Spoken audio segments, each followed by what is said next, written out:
السلام عليكم ورحمة الله. الحمد لله وحده والصلاة والسلام على من لا نبي بعده. أما بعد فأعوذ بالله من الشيطان الرجيم. ادفع بالتي هي أحسن. عن أبي هريرة رضي الله تعالى عنه قال قال رسول الله صلى الله عليه وسلم الرحم شحنة من الرحمن فيقول الرحمن من وصلك وصلته ومن قطعك قطعته. রাহুল বুখারী মুসলিম। সম্মানিত অত্র দিনী বৈঠকের দিনী মুসলিম ভাই ও বোন, প্রশংসা আল্লাহর জন্য, শান্তি অবতীর্ণ হোক আল্লাহর রাসূলের উপর সাল্লাল্লাহু আলাইহি ওয়াসাল্লাম। আজকের দিনী বৈঠকে সংক্ষিপ্ত সময়ে বক্তব্যের বিষয় সদাচরণ, ভালো আচরণ, সদাচরণ নিয়ে এক গুরুত্বপূর্ণ সংক্ষিপ্ত তথ্যবহুল বিবরণের চেষ্টা করব ইনশাআল্লাহুল আজিজ। যদিও আব্দুল্লাহ যেসব বিষয়গুলি বলছিল তা আমাদের জাতির জন্য অতীব জরুরি। আমরা হয়তোবা অনেকে বুঝতে পারি না, বা অনেকে মূল্যায়ন করি না, এমনটা হতে পারে, হয় স্বাভাবিক। তবে আমরা বুঝছিলাম যাতে কল্যাণ রয়েছে, সেটাই হচ্ছে ন্যায়পরায়ণতা, সেটাই হচ্ছে সত্যবাদিতা, সেটাই হচ্ছে সলাত, সেটাই হচ্ছে জিকির। তার একটা কথা, যে হাদিসে রাসূল সাল্লাল্লাহু আলাইহি সাল্লাম বলেছেন 7 শ্রেণীর মানুষ বিচারের মাঠে বিশেষ ছায়াতলে থাকবে। তার এক শ্রেণীর মানুষ হচ্ছে ন্যায়পরায়ণ নেতা। ন্যায়পরায়ণ নেতা হলো সবার আগে, তার মানে তাহাজ্জুদ পড়ে যে মর্যাদা পাবে তার আগে, 5 ওয়াক্ত সালাত আদায় করে যে মর্যাদা পাবে তার আগে, গোপনে দান করে যে মর্যাদা পাবে তার আগে ন্যায়পরায়ণ ব্যক্তি হলো সর্বপ্রথম। তো যারা যেখানে ন্যায়পরায়ণ তারা সব আগে।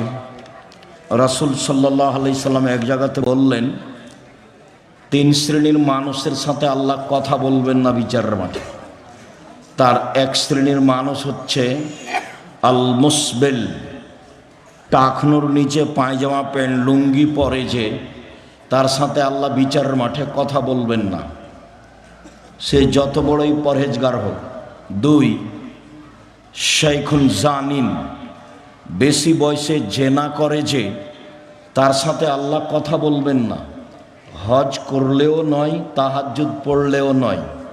3 মালিকুন কাযাব, মিথ্যুক দায়িত্বশীল, মিথ্যুক হেডমাওলানা, মিথ্যুক হেডমাস্টার, মিথ্যুক প্রিন্সিপাল, মিথ্যুক ভাইস চ্যান্সেলর, মিথ্যুক মেম্বার, চেয়ারম্যান, এমপি, মন্ত্রী, জেল সুপার, যারা যেখানে মিথ্যা কথায় দায়িত্ব পালন করবে তাদের সাথে আল্লাহ বিচারের মাঠে কথা বলবেন না, হজ করলেও না, তাহাজ্জুদ পড়লেও না।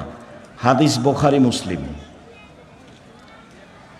যার কারণে ন্যায়পরায়ণতা বিষয়টি অতীব জরুরি মানুষের জন্য। এটাই মানুষের মূল সত্য, ন্যায়পরায়ণতা, সালাত, জিকির, যার আলোচনা আমরা গুরুত্ব সহকারে বুঝছিলাম। সম্মানিত দিনী ভাই বোন, মানুষ সবচেয়ে নিচে নেমে যায় কখন?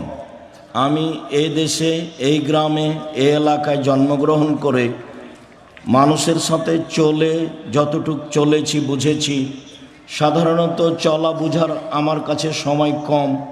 ছাত্র জীবনে নাচলে পড়াশোনা করেছি, নাচল শেষ হলে মালদাতে পড়াশোনা করেছি, তারপর উত্তরপ্রদেশে পড়াশোনা করেছি। আমার মা বলতো পশ্চিমে গেলে লাঠি পাগড়ি পাওয়া যায়, বড় মাওলানা হওয়া যায়। এটাই আমার মা কি বুঝলেন, পশ্চিমে গেলে বড় মাওলানা হওয়া যায়, লাঠি পাগড়ি পাওয়া যায়। আব্দুল্লাহ বিন ফজল রাহিমাহুল্লাহ এসেছেন আমাদের দেবীনগর মাদ্রাসায় বক্তব্য দিতে। তা আমার মা আমাকে কোলে নিয়ে বলছেন এই কথা। আমার মা পরবর্তীতে নকল করেন যেভাবে, তাতে আমার মায়ের ধ্যান ধারণা ছিল এই, ফকিরকে ভিক্ষে দিলে দোয়া করার জন্য বলতেন, যেটাই তার বুঝ আসুক। খুব শক্ত ছিলেন পড়ানোর ব্যাপারে, খুব শক্ত, যা অনেক দিন বলেছি। একদিন দিন 12টা 12:30 পর্যন্ত নদীতে হেলেছি, সাঁতার দিয়েছি, আজকে যাব না, না চলছে এই জন্য। তো এখন 12টার দিকে এসেছি, তা মা বলছে খেয়ে নিয়ে বের হ, আজকে যাব না। যেতেই হবে, আজকে যাব না, যেতেই হবে।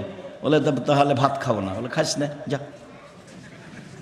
তো আমি না খেয়ে উঠে গেলাম, ব্যাগটা হাতে নিয়ে এখন বের হচ্ছি। বলে টাকা নিয়ে যা। বলে টাকা নিব না। তো নিস না, যা। তো আমি তো না খেয়ে টাকা ছাড়াই বাড়ি থেকে বের হয়ে গেলাম। মা তো আমার নরম হলো না। ও তো ঠিক কথাই 5 বছরের জন্য পাঠিয়েছিল, 5 বছর আগে দেশে আসবি না। তো 5 বছর 3 বছর পার হয়ে আমি চলে এসেছি। তখন বাড়িতে ঢুকতেই আঁচল দিয়ে আমার মা মুখটা মুছে একটু বলে না যে কেমন আছিস, কেমন ছিলি। বলছে যে আরও যে 2 বছর বাকি আছে, আলিকে নাই। এইটা প্রথম কথা। আর দ্বিতীয় কথা, মৌলানা রেজাউল্লাহর জামাই সাইদুর রহমান কেন তো ডাকছিল তো শোনাই। এটা হলো আমার মায়ের দ্বিতীয় কথা, যে আমি যে কিভাবে আসলাম সে বিষয়ে আমার মা কিছু বললেন না। বললেন যে আরো 2 বছর বাকি আছে, আলিগেনে। সম্মানিত দিনী ভাই বোন, আমি জন্মভূমি হিসেবে আচরণ চালচলন খুব ভালো বুঝি, অন্যান্য জেলার বুঝি, পৃথিবীর বিভিন্ন দেশেরও পাড়ায় মোটামুটি অবগত। দেশ বিদেশের পৃথিবীর বিভিন্ন দেশে ঘুরে আমি কিছুটা আঁচ করি চালচলন, দেশেরও করি, জন্মভূমিরও করি চালচলন। চলেন আজকের আলোচনায় চালচলনে বলতে যাই, পৃথিবীতে বিচারের মাঠে মানুষের পাপ নাকি ওজন হবে। এই ছেলে, ওই যে ওখানে মেয়েগুলো হইচই করছে, গল্প করছে, তোমরা শোনো না? যাও দেখো, যারা দায়িত্ব পালন করছে দেখো, ওর গল্প শুনতে এসেছি আমরা। তুমি মহিলা মানুষ একটু শরম করো না কেন? কথা বলো কেন? আর একজন যদি তোমার গায়ের উপরে মাথার উপরে চলে যায়, তুমি মুখ খুলবা না? যাকো, দেবীনগরে দিয়ারে বাস করে একবারে মানুষ অমানুষ হয়ে গেছো, পশু প্রাণী হয়ে গেছো। তুমি বেটি ছেলে মানুষ, মুখ খোলো কেন? মুখখান বন্ধ রাখো। তোমার জন্য এসেছি। জাতির যদি রাস্তাঘাট করে দিতে না পারি, জাতির যদি স্কুল কলেজ করে দিতে না পারি, জাতিকে চূড়ান্ত সঠিক ধর্ম দিতে পারবো ইনশাল্লাহ। ধর্মের ব্যাপারে জাতিকে ফাঁকি দিয়ে পরকাল হারাতে রাজি নই। এই জিম্মেদারি নিনি। 90 সাল থেকে বলে আসছি একই কথা, কোনো দিন কোনো ভাষা পরিবর্তন করা লাগেনি, এইভাবেই আছে।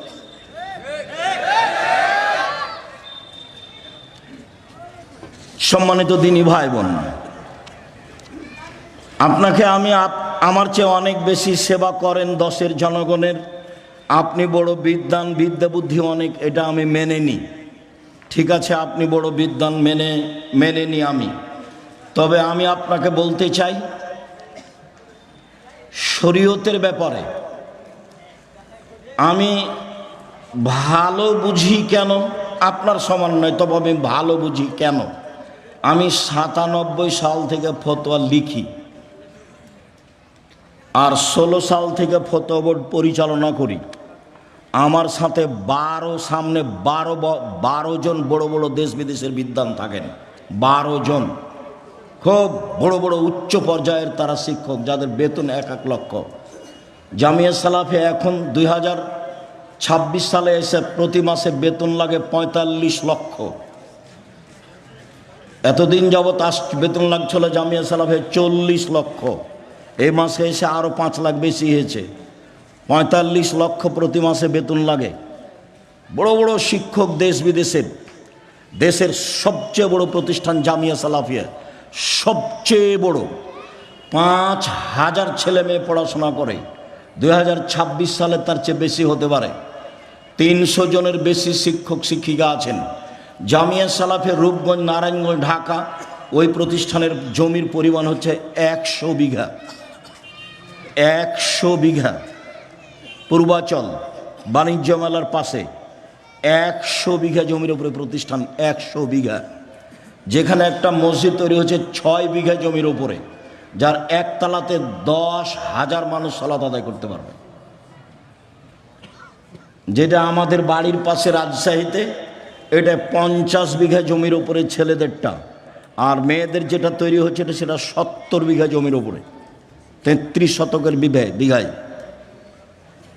যেটা দিনাজপুরে সেটা প্রায় 20 বিঘা জমির উপরে।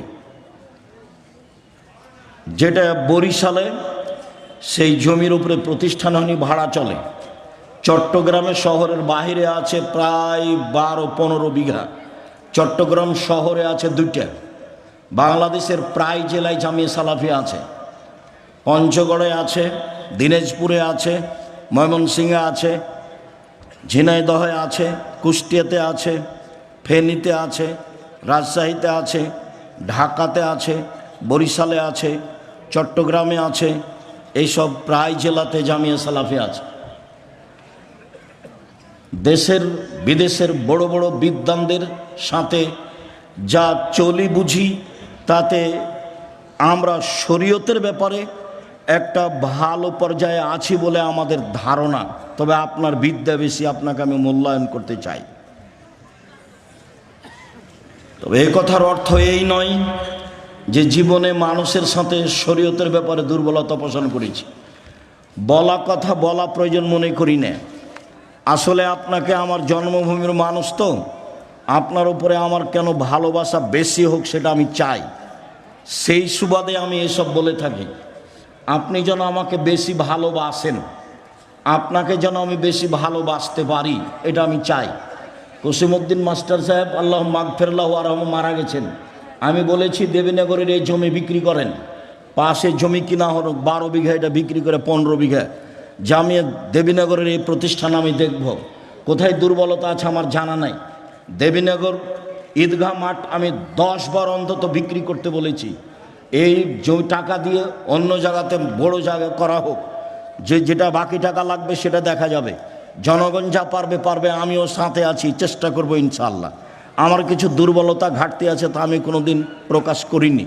আমি আপনার সাথে থেকে জন্মভূমির সব কিছু আগাতে চেয়েছি। জন্মভূমির সাথ দেয়নি কেন তা আমি বলতে পারবো না। জন্মভূমির সাথ না দিলে আমাকে জোর করে কিছু করে অপমান হতে হবে, সেটা আমি চাইনি। তবে দেশের জনগণের জাতির খিদমত করে। এই ছেলে কথা বলছো কেন? এই তোমরা দায়িত্ব পালন করো, এরা কথা বলছে কেন? দেখো,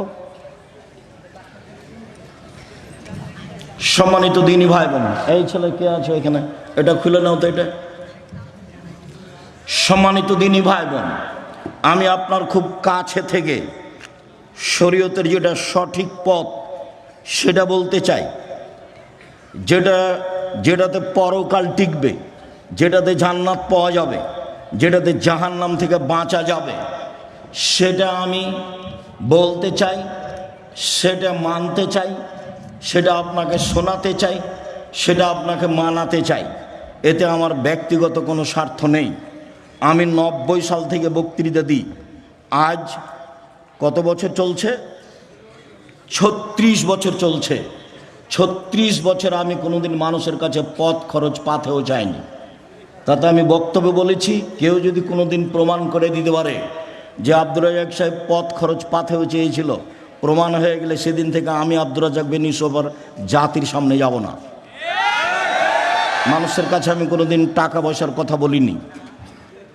আমি ওই জিম্মেদারি পালন করি না। আলহামদুলিল্লাহ দেখি টাকা পয়সা সব পিছনে ঘুরে।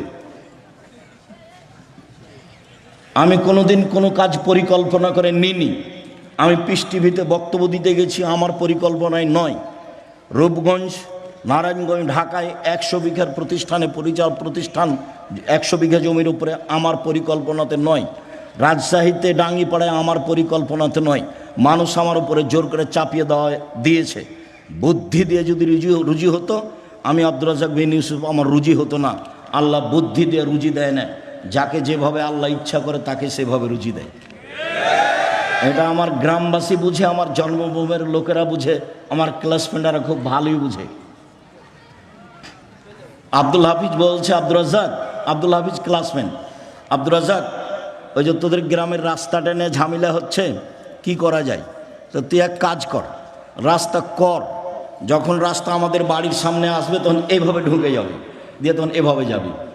যে তোর কেউ যদি মানা করে, কেউ মানা করবে না, আমার ভাগ্নি যদি মানা করে তো বুঝে না, তুই এটা কর না। আর যদি কারো কথা মানতে হয়, বলতে হয়, কে করবে, তাহলে এন্তাজ মেম্বার যেটা বলবে সেটা করিস। ও তো পাতাই পড়ি না, আমরা ও পাতাই পড়ি না। কোথায় গেল জমির আইল, আর কোথায় গেল জমি। আমার মা পছন্দ করতো না জমি জায়গায় হিসাব করা, আমরা পছন্দ করি না। আমি তো রাস্তাঘাটে ঘুরি চলি এভাবে দেউলিয়া, আর আমার ছোট ভাই বরিশাল মডেল কলেজের শিক্ষক, এমনি চলছে এভাবে স্বাভাবিকভাবে। জীবন বিসর্জন করা আছে জামিয়া সালাফের জন্য। জাতির কাছে কোনোদিন নত হওয়া লাগেনি, খুব ভালো অবস্থায় দিন কাটছে। আমি এইগুলো বলে আপনাকে বলতে চাচ্ছি, আমি আপনার দিনী ভাই, আমি আপনার দিনী ছেলে। আপনি আমার মা, আপনি আমার চাচি, আপনি আমার বোন, আপনি আমার ভাই। আমার জন্ম এইখানে, আমি যেটা ভালো বুঝছি আপনাকে সেটা বুঝাতে চাই আন্তরিকভাবে। আপনি ধর্মের নামে কিছু করে পরকাল হারিয়ে দেন, সেটা আমি চাইনি। আপনি আমার দিনী বোন, হিংসা করে এদিকে চললেন, আব্দুর রাজ্জাক সাহেব আসছেন, তার বক্তব্য শুনে কী হবে, এই হিসাব আমি আপনার কাছে এটা চাইনি। আমি বলছি আপনি ভুল পথে আছেন, ভুল পথে আছেন, ভুল পথে আছেন। ওইটা পথ রাসূলের নয়, যেটা আপনি করছেন বোঝাচ্ছেন, ওটা রাসূলের পথ নয়। আমি 97 সাল থেকে ফতুয়াই লিখি, আর 88 আগস্টের 20 তারিখ রোজ বুধবার থেকে আমি শিক্ষক। সেদিন থেকে ক্লাসের উপরের মাদ্রাসার সবচেয়ে উপরের যেগুলো কেতাব সেগুলো আলহামদুলিল্লাহ আমি পড়াই। আমার কাছে বিদ্যা তেমন নেই, ভাঙাচুরা, যেভাবে আছি এভাবে সব জায়গায় যেতে যাই, দেশ বিশে এভাবেই যাই। মানুষ এই লন্ডনের সফরে আমাকে বলছে যে ছোট্ট একটা গোপনের কথা বলেন তো, কি লুঙ্গিতে কোনো রহস্য আছে কি? না, কোনো লুঙ্গিতে কোনো রহস্য নেই। আপনি লন্ডনে এসেছেন লুঙ্গি পরে, বিমান থেকে নামছেন লুঙ্গি পরে ঘুরছেন, এটা কেমনে মানাই? এটাতে কোনো রহস্য আছে বলে? কোনো রহস্য না, আমাকে ভালো লাগে। কোনো পোশাক দিয়ে, কোনো কলা কৌশল দিয়ে আমি সম্মান কিনতে চাইনি। খুব বিশ্বাস কাজ করে, সম্মান উপরে আছে। বিশ্বাস করেন, বুদ্ধি দিয়ে যদি রুজি হতো, আমি আব্দুর রাজ্জাক বিন ইউসুফ তারে রুজি পেতাম না। রুজি বুদ্ধি দিয়ে হয় না, উপরে যেভাবে ফয়সালা করে রেখেছে সেভাবে রুজি হয়, এটা আমি বিশ্বাস করি। কৌশল দিয়ে রাজশাহী ডাঙ্গিপাড়ায় 50 বিঘা জমির উপরে প্রতিষ্ঠান হতে পারে না। মসজিদটা 90% জমির উপরে, ডাঙ্গিপাড়া রাজশাহীর মসজিদটা কত শতকের উপরে? 90%। 3000 মানুষ এক স্তরে একবার সালাত আদায় করতে পারে, তার 4 তলা মসজিদ। বিশ্বাস করেন, কৌশল দিয়ে নয় এগুলো। রূপগঞ্জে, ঢাকায় এত জমি, এগুলো কৌশল দিয়ে নয়, কৌশল দিয়ে নয়, বুদ্ধি দিয়ে নয়, চিন্তা ভাবনা দিয়ে নয়। চিন্তা ভাবনাই তো আমি বুঝতে পারি না। আমি বুঝতে পারি যে আপনি ভুল পথে আছেন, এটা রাসূলের পথ নয়। আমাকে বলছে সুলতানগঞ্জে আমার প্রায় 8 বছর 9 বছরের সিনিয়র, যখন আমরা না চলে পড়তে গেলাম তখন ওরা পড়া শেষ করলেন। তো বলছে তুমি এইভাবে করো না, তুমি যেভাবে দাওয়াত দিচ্ছ তো তা আল্লাহ তোমার অন্তরে কহর মেরে দিয়েছে। আমাকে বলছে আমার অন্তরে নাকি কহর মেরে দিয়েছে, মানে উনি যেগুলো করতে চাচ্ছেন সেগুলো আমি পছন্দ করছি না, সেই জন্য আমার অন্তরে কি করেছে আল্লাহ কহর মেরে দিয়েছে। তা আমি এখন যদি বলি তো উনি কষ্ট পাবেন। আপনি আমার সামনে পড়েন তো দেখি আরবি। আপনি যে বললেন যে আমার অন্তরে কহর মেরে দিয়েছে, তো আমি আর এটা বললাম না ভাইজান, আল্লাহ যেন কহরটা দূর করে দেয়। মাওলানা আহমদুল্লাহ খুব বড় আলেম, বুখারি পড়া, হয়তো মারা গেছেন, ইন্ডিয়ার মানুষ, 95 বাড়ি ছিল। তো দেখতে গেছি শেষের কালে, তো বলছে আমি আব্দুর রাজ্জাক বিন ইউসুফ আপনাকে দেখতে এসেছি। কোন আব্দুর রাজ্জাক? কোন আব্দুর রাজ্জাক? যে জাল জয়ীফ হাদিস লেখে, যে জাল জয়ীফ হাদিস লেখে। জি। তো হাদিস আবার জাল জয়ীফ হয় নাকি? হাদিস আবার জাল জয়ীফ হয় নাকি? হাদিস সব সহি, হাদিস সব সহি। তারপর তো আচ্ছা ঠিক আছে হলো, তো আপনি একটু আমাদের জন্য দোয়া করবেন। কি দোয়া করবো? দোয়া তো তোমরা তুলে দিয়েছো। কি দোয়া করবো? দোয়া তো তোমরা তুলে দিয়েছো। তখন আমি বলছি তাহলে হেদায়েতের দোয়া করেন। হ্যাঁ হ্যাঁ, হেদায়েতের দোয়া করা যাবে, আল্লাহ তোমাদের হেদায়েত করুন, আল্লাহ তোমাদের হেদায়েত। এখন কহর মেরে দিয়েছে, মুখের কথা উনি বললেন, কি করার আছে? সম্মানিত দিনী ভাই বোন, বলছিলাম বিচারের মাঠে মানুষের পাপ নাকি ওজন হবে। যারা হিন্দু তাদের পাপ নেকি ওজন হবে না, কেননা তাদের নেকি নেই। যারা ইহুদি তাদের পাপ নেকি ওজন হবে না, কেননা তাদের নেকি নেই। যারা খ্রিস্টান তাদের পাপ নেকি ওজন হবে না, কেননা তাদের নেকি নেই। যারা কাদিয়ানি তাদের পাপ নেকি ওজন হবে না, কেননা তাদের নেকি নেই। যারা শিয়া তাদের পাপ নেকি ওজন হবে না, কেন? তাদের নেকি নেই। যারা আকিদায় মায়ের খেয়ে গেছে বিশ্বাসে, তাদের পাপ নেকি ওজন হবে না, কেননা তাদের নেকি নাই। পাপ নেকি থাকলে তো দাঁড়ি পাল্লা লাগবে। আল্লাহ তাআলা বলছেন ফালা নকিমুল্লাহুম ইয়াউমাল কিয়ামাতি ওয়াজনা, আমি ওদের পাপ নেকি ওজন করব না। আমি আল্লাহ ওদের পাপ নেকি ওজন করব না। ওদের কপাল এবং মাথার সম্মুখ ভাগ আর পা ধরে জাহান্নামে নিক্ষেপ করা হবে, তাদের পাপ নেকি ওজন হবে না। সম্মানিত দিনী ভাই বোন, বিচারের মাঠে সবচেয়ে ভারী নেকি সদাচরণের নেকি। বিচারের মাঠে নেকির পাল্লায় সবচেয়ে ভারী নেকি ভালো চাল চলনের নেকি। আগে হাদিস দিয়ে কথাটা প্রমাণ করি। আবু দারদা রাদিয়াল্লাহু তাআলা আনহু বলেন, রাসূল সাল্লাল্লাহু আলাইহি সাল্লাম বলেছেন, ইন্না আসকালা শাইইন ইদা ফি মিজানিল মুমিনি ইয়াউমাল কিয়ামা খুলুকুন হাসান। মুমিন পুরুষ নারীর নেকির পাল্লায় সবচেয়ে যেটা ভারী নেকি রাখা হবে, মুমিন পুরুষ নারীর নেকির পাল্লায় সবচেয়ে যেটা ভারী নেকি রাখা হবে, সেটা ভালো চাল চলনের নেকি, ভালো স্বভাবের নেকি, সদাচরণের নেকি। শুনুন, ইবাদতের জগতে সবচেয়ে ব্যতিক্রম ইবাদত হলো সলাত, নামাজ। সলাত এমন একটি ইবাদত যার উপর নির্ভর করে অন্যান্য ইবাদত। সলাত এমন একটি ইবাদত যার উপর নির্ভর করে অন্যান্য ইবাদত। পৃথিবীতে ব্যতিক্রম ইবাদত হচ্ছে সলাত। অজু করে সলাত আদায় করতে হয়, পানি নেই, তায়াম্মুম করে করতে হবে। মাটি নেই, অজু ছাড়া তায়াম্মুম ছাড়া সলাত আদায় করতে হবে। সম্মানিত দিনী ভাই বোন, কেবলার দিকে মুখ করে সলাত আদায় করতে হয়, কেবলা বোঝা যায় না, কেবলা ছাড়াই সলাত আদায় করতে হবে। দাঁড়িয়ে সলাত আদায় করতে হয়, দাঁড়িয়ে থাকা যায় না, বসে থেকে করতে হবে। বসে থাকা যায় না, শুয়ে থেকে কেবলার দিকে পা করে সলাত আদায় করতে হবে। পরিষ্কার কাপড় পরে সলাত আদায় করতে হয়, পরিষ্কার নেই, যেই কাপড়ে পেশাব পায়খানা লেগে আছে সেই কাপড়েই সলাত আদায় করতে হবে। পরিষ্কার অপরিষ্কার কোনো কাপড়ই নেই, উলঙ্গ অবস্থায় আছেন, এই অবস্থাতেও সলাত আদায় করতে হবে। পৃথিবীর ব্যতিক্রম ইবাদত। গাড়িতে উঠে আছেন, ঠেলে ঠেল মানে না, শিকল ধরে দাঁড়িয়ে আছেন, সলাতের টাইম হয়ে গেছে, এই অবস্থায় সলাত আদায় করতে হবে। পৃথিবীর ব্যতিক্রম ইবাদত সলাত। শুনুন, যত ইবাদতে ফরজ, প্রত্যেকটা ইবাদতের আপোষ আছে, কিন্তু সলাতের আপোষ নেই। আপোষ কি জিনিস আব্দুল রাজাক সাহেব বুঝিয়ে বলবেন? জি, এবছর হজ করতে চাচ্ছি, পারলাম না, সামনে বছর করব। ঠিক আছে, করেন। এই যে আপোষ। জাকাত, জাকাত 2 মাস আগে দিতে চাচ্ছি, দেন। 1 মাস পরে দিতে চাচ্ছি, দেন। এই যে আপোষ। রমজান মাসের রোজা, আজকে শরীরটা ভালো লাগছে না, ছেড়ে দেন, পরে করবেন।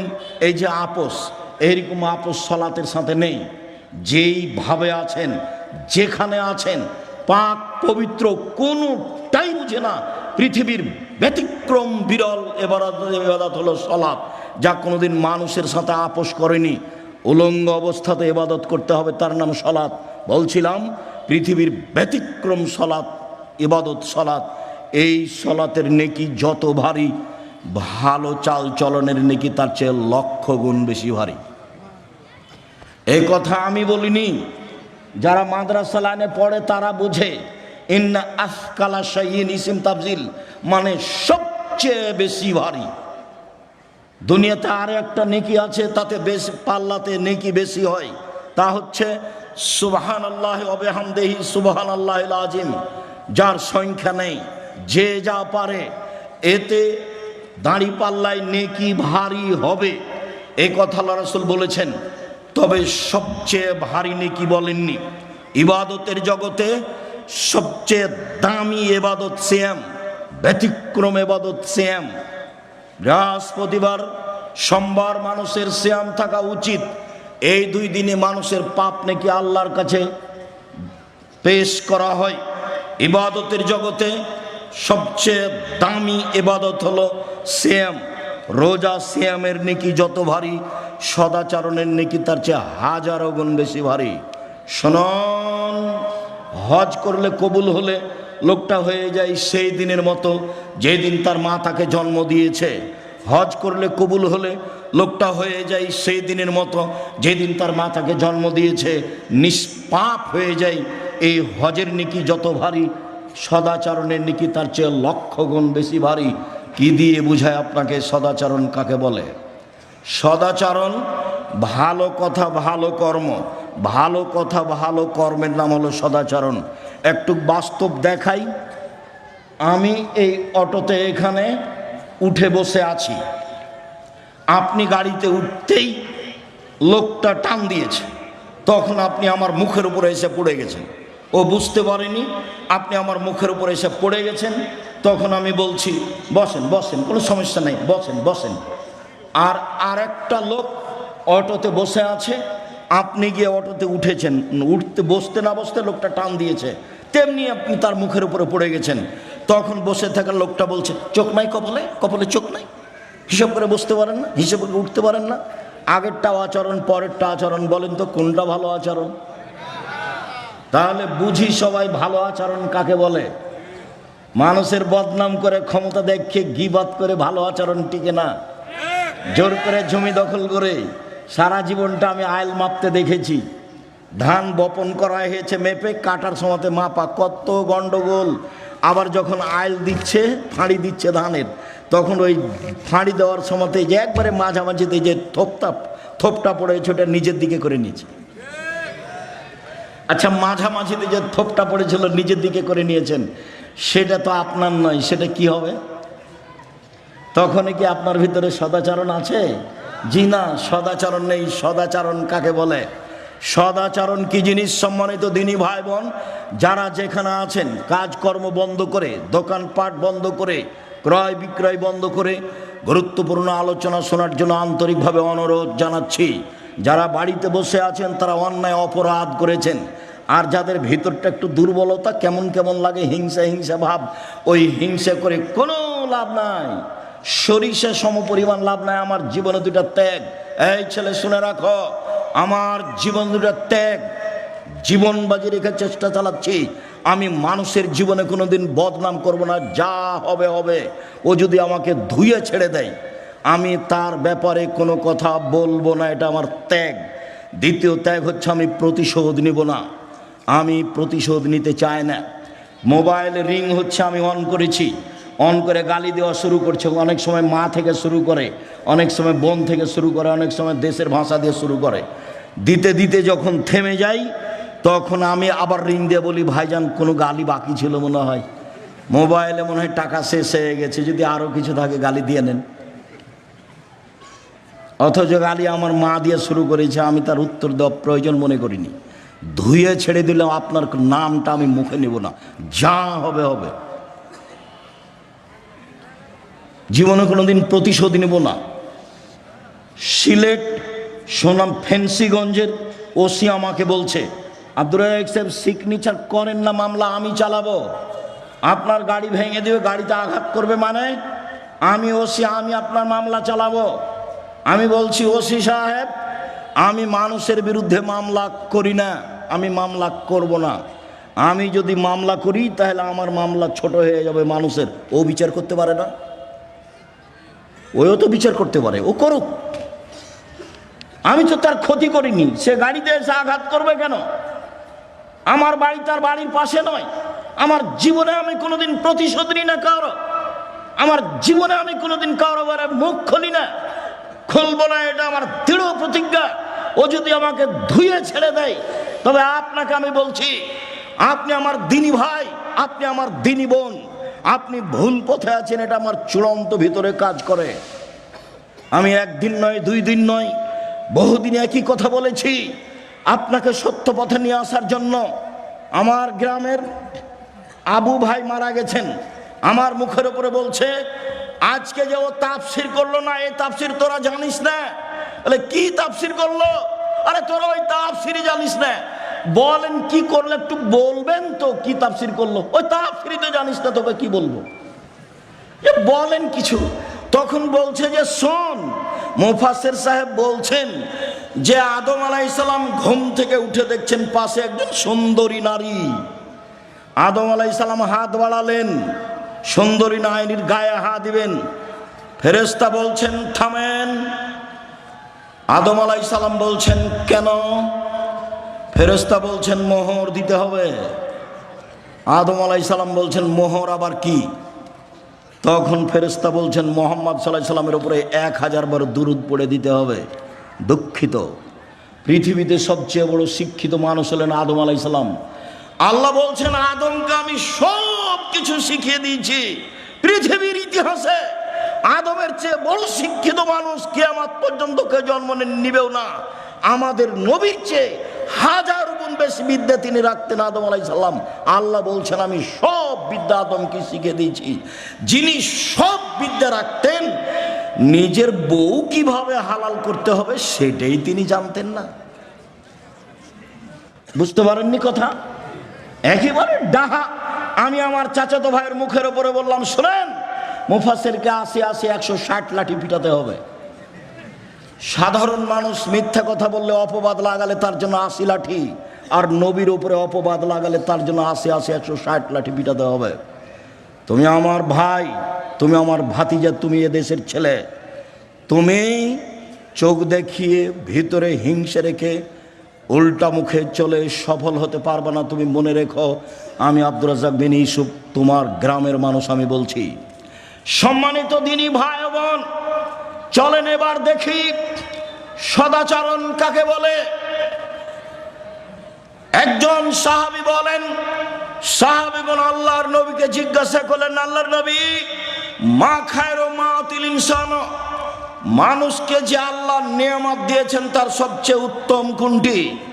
2 হাত আল্লাহর নিয়ামত, 1 হাত নেই যার, তাকে জিজ্ঞাসা করলে বোঝা যাবে 1 হাতের দাম কতটুকু। 2 পায়ের 1 পা নেই যার, তাকে জিজ্ঞাসা করলে বোঝা যাবে নিয়ামত পা কেমন। যত আল্লাহ নিয়ামত দিয়েছে মানুষকে, বাড়ি গাড়ি স্ত্রী আহাল পরিবার, তার সবচেয়ে উত্তম নিয়ামত হলো সদাচরণ। তার সবচেয়ে উত্তম নিয়ামত হলো সদাচরণ। ভালো চাল চলন আছে যার, সব কিছু আছে তার। আব্দুল্লাহ ইবনে আমর রাদিয়াল্লাহু তাআলা আনহু বলেন, রাসূল সাল্লাল্লাহু আলাইহি সাল্লাম বলেছেন, পৃথিবীর মানুষ শুনে রেখো, 4টে জিনিস আছে যার, সব কিছু আছে তার। 4টে জিনিস আছে যার, ইহকাল আছে তার, পরকাল আছে তার। পৃথিবীর মানুষ শুনে রেখো, 4টে জিনিস আছে যার, সব কিছু আছে তার, ইহকাল আছে তার, পরকাল আছে তার। 1, হিফজ আমানাতিন, আমানতের রক্ষা।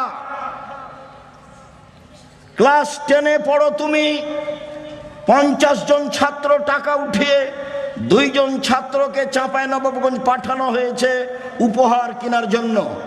উপহারের দাম ছিল 500 টাকা। ওরা 100 টাকার নাস্তা করেছে। নাস্তা করে ওই 100 টাকা এই 500-এর মধ্যে লাগিয়ে দিয়ে ওই জিনিসগুলির দাম 600 টাকা করেছে।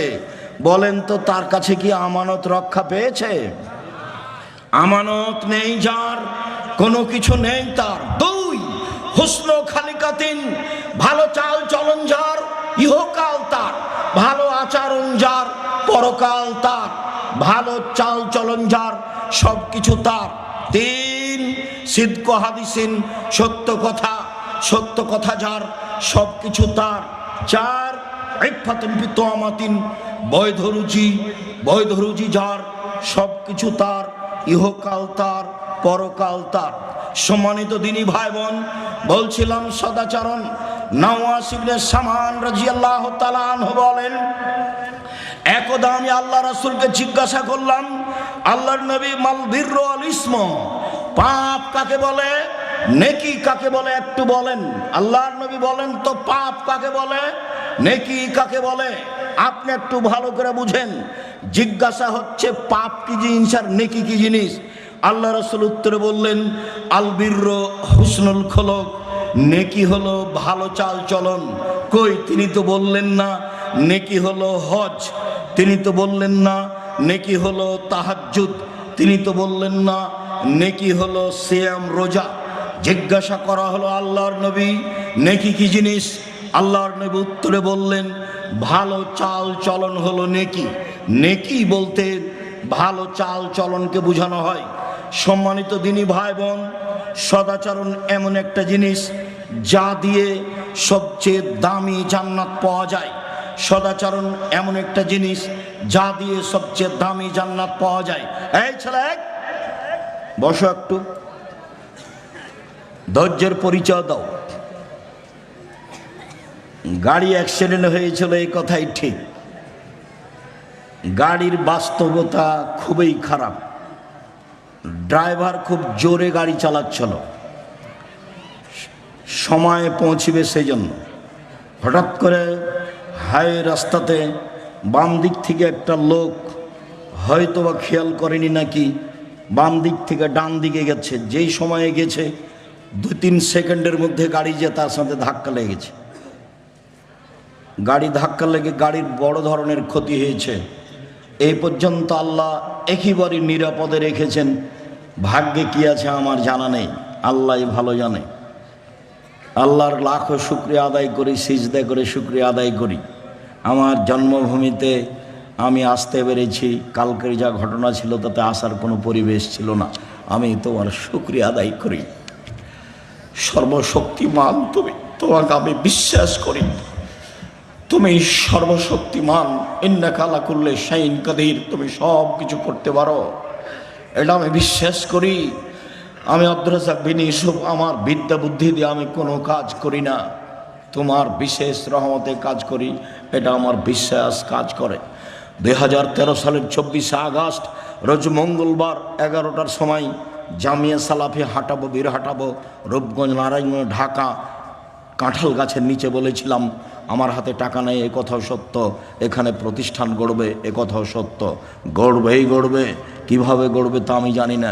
নিশ্চিত গড়বে, অবধারিত গড়বে, গড়বেই গড়বে, ইনশাআল্লাহ গড়বে। সেই প্রতিষ্ঠান অবস্থান করে 100 বিঘা জমির উপরে। কাজে আমি খুব বিশ্বাস করি তোমার রহমতে বেঁচে আছি। তোমার কাছে জোরালো দাবি রাখছি, ভুল ত্রুটি দিয়ে যেন জামে সালাফের ক্ষতি না হয়। তুমি আমার একটা কথা শোনো, তুমি জামিয়া সালাফিকে কবুল করো, যা দিয়ে জাতি তোমাকে চিনবে, যা দিয়ে জাতি তোমাকে মানবে। আমার ভুল ত্রুটির কারণে জামিয়া সালাফের ক্ষতি করো না। তুমি আমার একটা কথা শোনো, আমার মনে বড় সাধ, এই দেশের ছেলে মেয়ে জামিয়া সালাফের মাধ্যমে বাংলা, ইংরেজি, আরবি উন্নত মানের শিক্ষা অর্জন করে জাতির বিরুদ্ধে লড়বে, মুখে কলমে মিডিয়ায়। সেভাবে দিন কাটাচ্ছি। জামিয়া সালাফিয়ার সাথে 110টি মাদ্রাসার সম্পর্ক আছে। জামিয়া সালাফের অধীনে এখন 700 মক্তব চলে। কতটি? 700। তেঁতুলিয়া থেকে টেকনাফ পর্যন্ত মক্তব চালার জন্য জামিয়া সালাফের সিদ্ধান্ত নিয়েছে। 2 বছরের মধ্যে 700 মক্তব চলে। 16 থেকে 20,000 পত্রিকা ছাপা। আল ইতেসাম অনলাইন, আল ইতেসাম টিভি আছে, পত্রিকা আছে, কিশলয় পত্রিকা আছে, সালাফে মাজাল্লা পত্রিকা, আরবি পত্রিকা আছে, মাকতাবাতুস সালাফ আছে। কত দিনের খিদমতের ব্যবস্থা আছে জামিয়া সালাফে। এতিম অসহায়দের লালন পালনের ব্যবস্থা আছে। এই জন্য আল্লাহকে বলছি আমার ভুল ত্রুটির জন্য জামিয়া সালাফিয়ার জন্য ক্ষতি না হয়। আর আমি জেনে শুনে সজ্ঞানে কোনো ভুল ত্রুটি করতে রাজি নই। যদি করে ফেলি তুমি আমাকে মাফ করো। আমি একজন সাধারণ মানুষ, তোমার দরবারে ক্ষমা ভিক্ষে চাই। তুমি বড় ক্ষমাশীল, তুমি বড় দয়াশীল। আমি বড় অপরাধী, আমি বড় গুনাহগার। তোমার দরবারে ক্ষমা ভিক্ষে চাই, তোমার দরবারে তাকওয়া সম্মান ভিক্ষে চাই। তুমি কবুল করো। তুমি কবুল করলে কেউ ঠেকাতে পারে না। আল্লাহুম্মা লা মানিয়া লিমা আতাইতা ওয়ালা মুতিয়া লিমা মানাতা।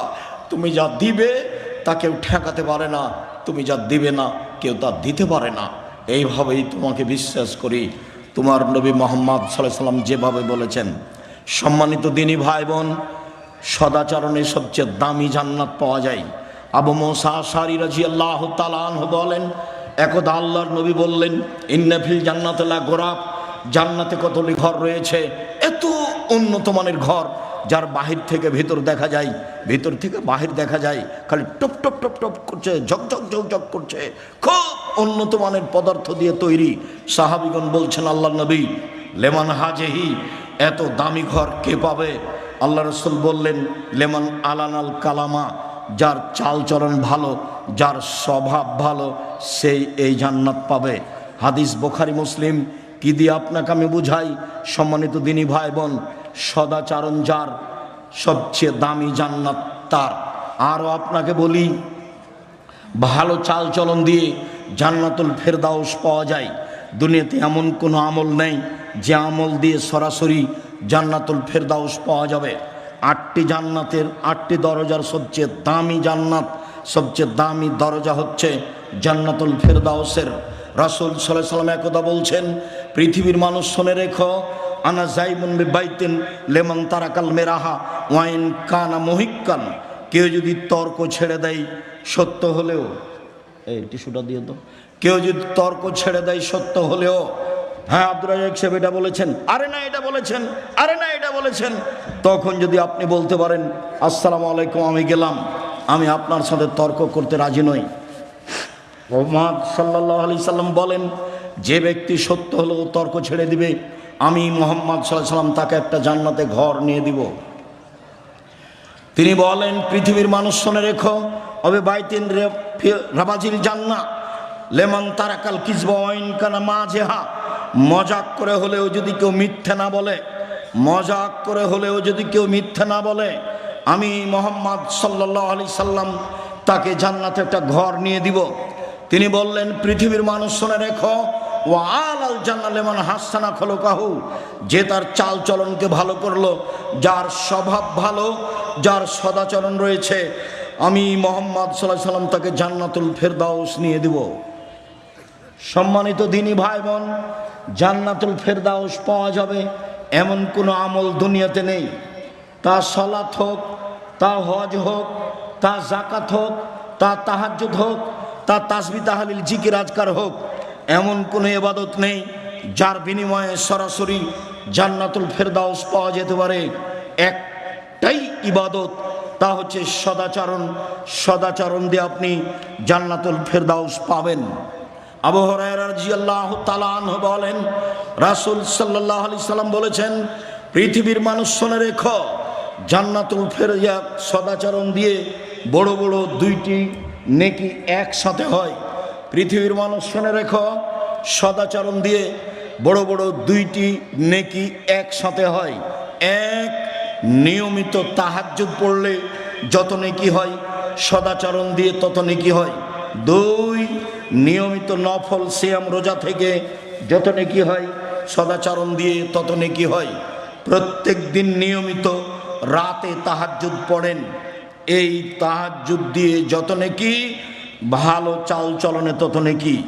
2, বৃহস্পতিবার সোমবার সিয়াম থাকেন, প্রতি মাসে 3 দিন রোজা থাকেন, মুহররমের 2 দিন রোজা থাকেন, আরাফার 1 দিন রোজা থাকেন, শাওয়ালের 7 দিন 6 দিন রোজা থাকেন, যুলহিজ্জার 9 দিন রোজা থাকেন, প্রতি মাসে 3 দিন রোজা থাকেন। এত রোজা থেকে যত নেকি হয়, সদাচরণে তত নেকি হয়। একসাথে 2টি আমলের নেকি সদাচরণে হয়। 2, রাসূল সাল্লাল্লাহু আলাইহি সাল্লাম বলেন, সদাচরণ দিয়ে একসাথে 3টি আমলের নেকি হয়। 1, আল্লাহর পথে জিহাদ করে যত নেকি হয়। 2, তাহাজ্জুদ পড়ে যত নেকি হয়। 3, নিয়মিত সিয়াম থেকে যত নেকি হয়। 3টে আমলে যত নেকি হয়, সদাচরণে তত নেকি হয়। কি দিয়ে বুঝায় আপনাকে আমি সদাচরণ কাকে বলে? রাসূল সাল্লাল্লাহু আলাইহি সাল্লাম বলেন, আল্লাহ তাআলা সদাচরণকে বলেন সামনে রেখে, এই সদাচরণ, আল্লাহ বলছেন, এই সদাচরণ শোনো, আমি আল্লাহ বলছি, মান ওয়াসালাকে ওয়াসালতুহু, তোমাকে যে নিবে আমি আল্লাহ তাকে নিব, তোমাকে যে ছেড়ে দিবে আমি আল্লাহ তাকে ছেড়ে দিব। যার সদাচরণ নেই তার আল্লাহ নেই, যার ভালো চাল চলন নেই তার আল্লাহ নেই। আয়েশা রাদিয়াল্লাহু তাআলা আনহা বলেন, রাসূল সাল্লাল্লাহু আলাইহি ওয়াসাল্লাম বলেছেন, সদাচরণ আল্লাহর আরশ ধরে এইভাবে ঝুলন্ত আছে। সদাচরণ আল্লাহর আরশ ধরে এইভাবে ঝুলন্ত অবস্থায় বলে। সদাচরণ নিজে বলছেন, সদাচরণ কথা বলতে পারে। আমি সদাচরণ বলছি, মান অসালানি অসালাহুল্লাহ, আমাকে যে নিবে আল্লাহ তাকে নিবেন। ওমান কাতানি কাতাহুল্লাহ, আমি সদাচরণ আমাকে যে ছেড়ে দিবে আল্লাহ তাকে ছেড়ে দিবেন। সম্মানিত দিনী ভাই বোন, রাসূল সাল্লাল্লাহু আলাইহি সাল্লাম বলেন, আল মুমিন কাল বুনিয়ান ইয়াসুদ্দু বাযুহু বাযান, সারা পৃথিবীর মুমিন পুরুষ নারী প্রাসাদের মতো। দেখেন আল্লাহ রাসূল দেখাচ্ছেন, এই যে আঙ্গুলগুলি আঙ্গুলের ভিতরে ঢুকলো, এইভাবে নির্বাচনে এক ভাই আওয়ামী লীগ আর এক ভাই বিএনপি বা অন্য দলের যদি বুঝতে পারে যে বিপদে পড়েছে, তাহলে বলে ঠিক হয়েছে, ঠিক হয়েছে, উচিত হয়েছে, স্বভাব যেমন তেমন ঠিকই হয়েছে। সেদিন ঝগড়ায়, আমাদের গ্রামের অনেক দিন আগের ঘটনা, দুই ভাই ঝগড়া লেগেছে।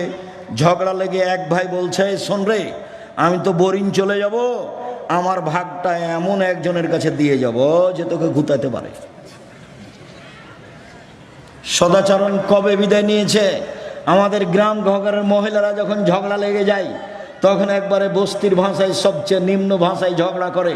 ঝগড়া যখন শেষ হয়ে যায়, তখন মহিলাটা বলে, দেখ জানটা একবারে মনের স্বাদ মিটিয়ে বলেছি, মনের স্বাদ মিটিয়ে বলেছি। তখন তার কাছে সদাচরণ আছে। ওই তাহাজ্জুদ দিয়ে লাভ হবে না, ওই হজ দিয়ে লাভ হবে না। ঢং ঢং করে গ্রামে ঘুরে বেড়িয়ে মানুষের সাথে ঝগড়াঝাঁটি করে সদাচরণ নিজে থেকে বিদায় করে দিয়ে জান্নাত পাওয়া সহজ নয়। সম্মানিত দিনী ভাই বোন, রাসূল সাল্লাল্লাহু আলাইহি ওয়াসাল্লাম বলেন, আল মুমিনুনা কারাজুলিন ওয়াহিদ, সারা পৃথিবীর মানুষ একজন, সারা পৃথিবীর মানুষ একজন। ইনিস্তাকারা আসহু ইস্তাকা কুল্লহু, মাথায় ব্যথা হলে সম্পূর্ণ শরীরে ব্যথা বুঝতে পারে, চোখে ব্যথা হলে সম্পূর্ণ শরীরে ব্যথা বুঝতে পারে। আমি বিপদে পড়েছি, আপনিও বিপদে পড়বেন, আমার পাশে এসে বলবেন কি হয়েছে, ডাক্তার লাগবে, অ্যাম্বুলেন্স লাগবে, অটো নিয়ে আসবো, এরই নাম হলো সদাচরণ। আপনি যদি বলেন ঠিক হয়েছে, আবার যদি খুশি হয়ে গরু জবাই করেন, তাহলে তো আরও উল্টা কথা হয়ে গেল। আমার চোখের সামনে একজন পরাজয় হয়েছে, তার একজন গরু জবাই করলে, এটা আমার চোখের সামনের ঘটনা। কবে সদাচরণ বিদায় নিয়েছে? দলীয় দাপটে ক্ষমতা দেখিয়ে, জুলুমবাজি করে, অন্যায় অবিরাজ করে, লুটতরাজ করে, রাহাজানি করে, মানুষকে অপমান করে, মানুষকে জেল হাজতে দিয়ে তাহাজ্জুদ পড়ে কোনো লাভ নেই। সম্মানিত দিনী ভাই বোন, আলোচনা লম্বা ছিল, আজকের জন্য এই পর্যন্ত বলে বলছি, সম্মানিত দিনী ভাই বোন, আপনি দাপট দেখিয়ে মানুষকে অপমান করে, মানুষকে খাটো করে তাহাজ্জুদ পড়ে জান্নাত কিনার হিসাব করিয়েন না। এই ছেলে শোনো, তোমাকে বলছি, আজকে সিদ্ধান্ত নাও, কোনোদিন প্রতিশোধ নেব না, কারো যা হবে হবে, কোনোদিন কারো বদনাম করবো না, যা হবে হবে, একটু সিদ্ধান্ত নেও না। আমাকে জিজ্ঞাসা করো, আমি তো বেঁচে আছি, বিশ্বাস করো আমি কোনোদিন কারো ব্যাপারে কোনো কথা বলি না, আমি তো বেঁচে আছি, কোনো সমস্যা আমি বুঝতে পারি না, বরং মনে হচ্ছে যে খুব ভালো পথে আছি এবং ভালো অবস্থায় আছি। সম্মানিত দিনী ভাই বোন, সকল দিনী ভাই বোনকে সদাচরণের উপরে বিস্তারিত আলোচনা টিভি থেকে, ইউটিউব থেকে নিয়ে দেখার জন্য অনুরোধ জানিয়ে, যেসব বই পুস্তকগুলি আমাদের আছে সেগুলি সংগ্রহ করার অনুরোধ জানাচ্ছি। বিশেষভাবে উপদেশ বই, বিশেষভাবে আব্দুল্লাহর এই বই, যেটা বলে গেল আল্লাহর পথে যাত্রা। সকল দিনী ভাই বোনকে আমি আমাদের আলোচনাগুলি মেনে যেটা সত্য সেটাকে মূল্যায়ন করার অনুরোধ জানিয়ে, আন্তরিকভাবে অনুরোধ জানিয়ে সকলের জন্য দোয়া কামনা করি। Salafi.9 রাসূলের কথা বলে।